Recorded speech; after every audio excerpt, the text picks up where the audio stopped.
All right, folks. Well, thanks again for tuning in this week. I am excited to have a good friend and guest on the show here on the Here We Grow radio show. Again, the goal of this segment really is to share with you a community leader, a business leader, somebody that's making an impact not only in our community but across many communities in the states and really impacting people's lives for a positive. So probably many of you have heard of our guest here today. He probably doesn't need much of an introduction, but I'll do it anyways. We have Mr. Mark Howell with Fund a Life on the Here We Grow radio show. Mark, welcome to the show. Oh, thank you so much for having me, Mike. It's a huge honor and a blessing to be here. Well, I'm excited because, we were kind of joking before we went on air. I was like, hey, I know it's going to be maybe foreign to you, but let's take this thing back to where we got started, because I know so many people know your story and the Fund a Life story, but for maybe those people that are out there that were maybe living under a rock, or they just moved to the area or something like that, tell me what got started with this Fund a Life idea? Sure. Yeah, thanks again for having me. I mean, it really all kicks off in 2012, about, now it's 8 years ago, right? Oh my gosh, 2020. 8 years ago, I was diagnosed with stage 4 melanoma, and it was a real rare form of it. And through that journey, we quickly realized that, my odds weren't great to live. The resources through our hospital at McLaren were very limited. Insurance didn't want to cover things outside of that. And so in normal cases, you sort of accepted, what was going to come with whatever treatments they had available, and just kind of waited for the end to come. This community rallied behind that cause when they got wind of it, and they raised upwards of $200,000 for my family and I, so that we could travel the country, go to any bleeding edge treatment center that we needed to. And that afforded us, the opportunity to seek out numerous different treatments, each one kind of prolonging life over the course of the next 3 years, and ultimately led us to a trial at Mayo Clinic in Jacksonville that, saved my life. And now I'm here today, quite literally by the community funding my life. And that really gave, me the idea to, hey, maybe there's an opportunity here through tapping into different networks of, can we raise money? Can we inspire hope to people that might have very limited resources? And it doesn't have to be cancer related. It could be anything, but can we bridge that gap and provide them hope in the form of financial grants to help them get through whatever they're facing, and hopefully not have those financial restrictions that so many run into. You said it was funding a life. I mean, it literally funded your life, allowed you to go out there and Definitely. again, because we have phenomenal resources in the state, but it's not always very niched, right, of what you needed and where you had to go. You may have to travel out there, and when you travel, it's not only obviously it's impacting you as the patient, but remember, you have a family, you have a wife, you have kids, you have all these other things that are happening right around you, and so that impacts a big picture. So the financial side of it, right, is can we take that little bit of a burden? There's a lot of other things happening in your life. Is there that one little burden that can be just maybe put to the side so you can focus on what's the most important? And so That's what I love about what Fund a Life is doing. And really tell us, because you mentioned this, it's not just about necessarily medical related, right? I know that some of the recent recipients of the grants are opening these doors. So tell us about who this nonprofit, you guys are official, 503c, whatever the fancy word is, yep. Right? So when people help you out, there's a deduction, they get a deduction. So it's really morphed into this massive thing that's helping people and helping the community. But who does it help when you guys, give those grants to people? Who's it going to? Yeah, so it goes to people specific to the state of Michigan. So many of our grant awards and recipients are here in Livingston County, right in our backyards. And I think that's because we have such a big presence here. Our board members are all from Livingston County. I'm from Brighton. So naturally we have a big presence here, but we can accept and we look to help people across the state of Michigan. So all of our money stays in the state of Michigan, which we think is important. 99.9% of all of our supporters' money comes from the state, so it's staying right here. We're impacting local lives. Right in our backyard. As recent as Giving Tuesday, it was December 3rd, I think, this past year, but we were able to award 3 grants. All 3 were here semi-local. The biggest of which was just that morning, a family in Fowlerville lost their entire home, all their belongings, their cars, everything was destroyed in this home fire. And we were able to, within 12 hours, respond with a $5,000 grant to this family. And that wasn't going to fix all their problems, sure. But in the midst of that devastation, they were able to have a little bit of hope and a little bit of light at the end of the tunnel of, okay, things are terrible, but hopefully we can make it through And, when people are facing those devastating times, they just need that little win sometimes to just jumpstart something better. Yes. And it's not going to fix all their problems by any stretch, but just to change the mindset, keep things in perspective, allow them to focus, like you said, on the things that are most important in that time. That's really what we're yearning to do, through granting those awards. So, that was one. Another family was a woman had battled breast cancer for the past 2 years.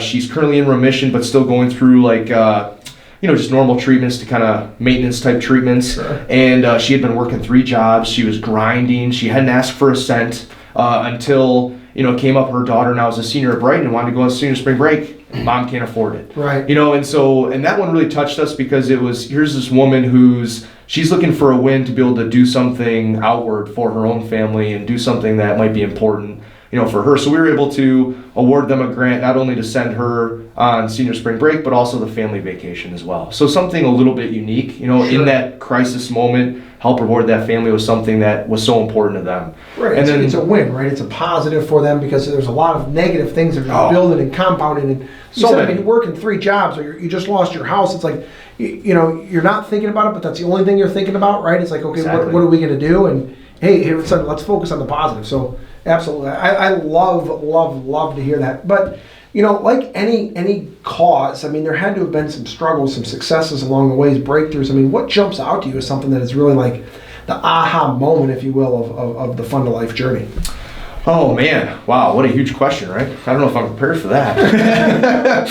I think for me, it's constant rewarding. It's like a constant rewarding endeavor of, as we're awarding grants and as we're, obviously going out in the community and asking for support, looking for sponsors, what have you, is the amount of people who are so inspired by the story and they want to get behind it to impact other lives. And sometimes they don't know the best way to do that. And, it's how do we, there's numerous great organizations in the area across Sure. the country, what have you, but so many people, they want to see their dollars or their support in action, genuinely making an impact in people's lives that they can see.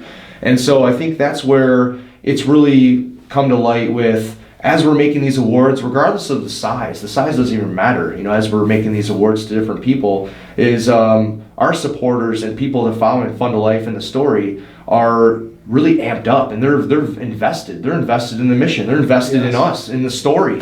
And like on Giving Tuesday, the energy was so crazy about trying to hit our goal. And it was just some goal that I pulled out of air, like, hey, let's raise $10,000 in 24 hours. Like, sounds great. I don't even know if that's possible. Right. And, by the end of the night, I'm getting text messages from you who say, hey, we're going to match. I'm getting, people on social media saying we're going to do this, we're going to do that. And it's just the excitement that just builds from, just everyone trying to work together for one big, life-changing cause is just, is really inspiring for us to keep doing what we're doing. And you said that. And we saw this, last year, now, right, in 2019, there were, groups that were doing their own kind of funding, if you will, right? They were saying, hey, how can we help, not just as like me as an individual, but how can we rally people around us then to go back to you? And so I think, to me, that's, not only what you're doing and what the organization doing, but you have the community saying, how can we then make a bigger impact and bring awareness and shine the light and do all of those things? So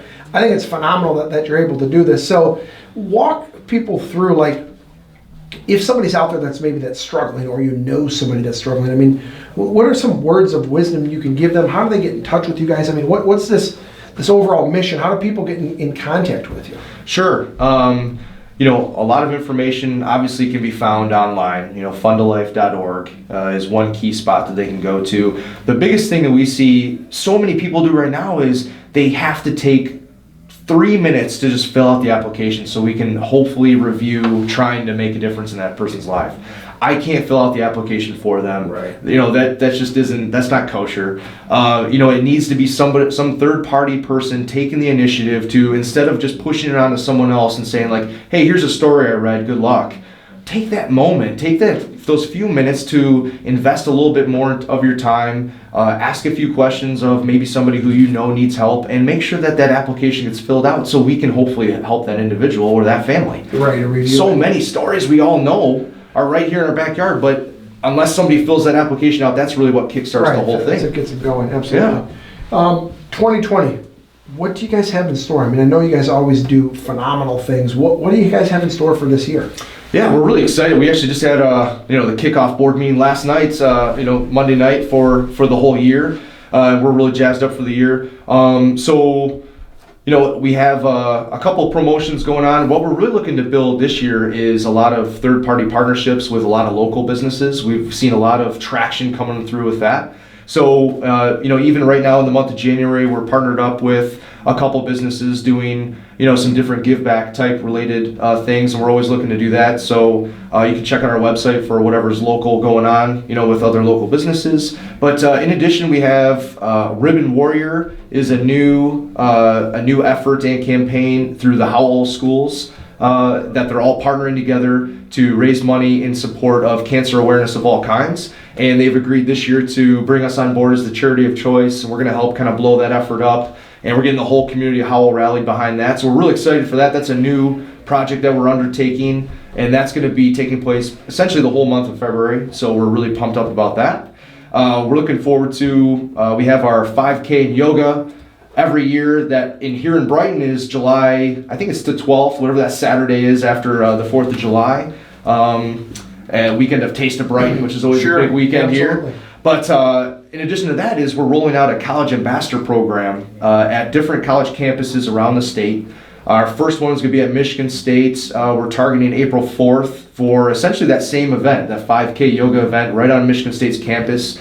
And right now we have a couple other campuses targeted.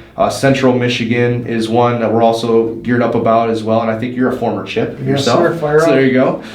We're targeting Western Michigan as well. Your rival across town, which I'm a Bronco, so there you go. But so we're targeting that as well, and so we're still trying to come up with dates for those two campuses, and we're looking at other campuses as well. So we're really excited about that opportunity to build.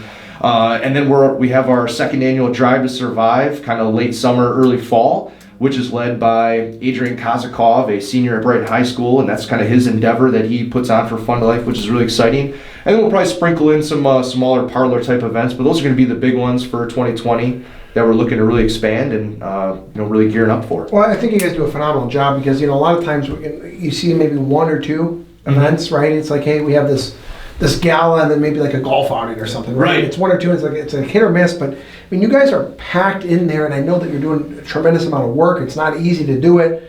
I mean, look, folks out there listening, we got to remember. I mean, you're still a cancer survivor. I mean, there's still runs in you, right? I mean, it's still there, but this guy doesn't sleep. It's like a nonstop engine. So, I mean, it's inspiring for me to watch from afar. So I appreciate the work that you're doing in this community. Keep up the good work. What else can you share with the people out there listening? I mean, this is your opportunity for those out there that want to get involved. You can go to fundalife.org. Mark, tell us about look, I know I put you on the spot earlier, but give me that story.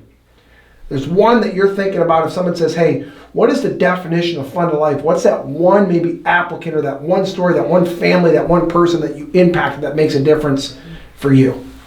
The one for me is about a year and a half ago, we awarded a little girl named May Welser in Marysville, Michigan. She was at about 1% of where she should have been in terms of development because she was born with umpteen diseases and diagnoses and all sorts of stuff.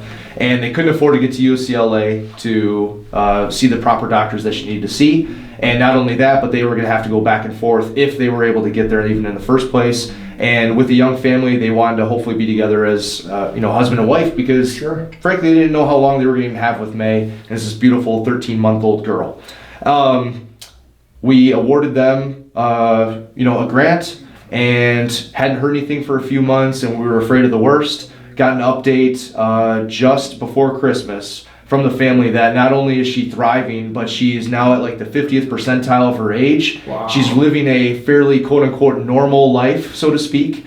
And, they're so thrilled and enjoying the blessing that is today. They're not so much worried about tomorrow. And they could never have imagined having now almost 2 years of, just life with her, not to mention now really hope for the future of watching their little girl grow old. And that quote unquote that normal, right? Exactly. Yeah, and it's that one to us, I have goosebumps because that one just really pumps me up that, we don't always get the happy endings to a lot of our grant recipient stories. And that's one that really touched us because we were really excited to be able to help this family. And they have a lot of local ties and friends and family from this area. So it just really spoke to us. And when we were able to help her, we weren't sure what that was going to mean. And seeing today that she's thriving, it's like, wow, we quite literally helped get her where she is and helped fund her life. And who knows what the future might hold. Right, and then that's phenomenal. That's what it's all about. I mean, it's giving those people that opportunity, to shine that light on them for that one opportunity when it's like everything looks dark and gray. It's like,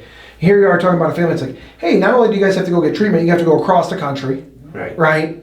And then the first thing when you hear about that, you're like, well, how much does that cost? Let alone how much is the treatments and all those other things. It's like, can we even make it happen? Then all of a sudden, it's like, the negativity just starts to compound, and then it's like, boom, let's forget about all that. And here comes a shining light of, hey, we give you that sliver of opportunity of don't worry about this for right now. Take care of what's the most important. And so exactly, that's phenomenal. All right, any parting words for the folks out there about Fund a Life coming up? Ways to get involved, things that you would just recommend that they can tune into? I mean, we're always looking for more volunteers, more people to jump on board with the mission and help in a variety of ways. We're a small nonprofit with big aspirations, wanting to change as many lives as possible. So, obviously, in addition to finances, people can support with their time and their energy and their skills, their knowledge. So we're always looking for more volunteers, people to help support us and prop us up.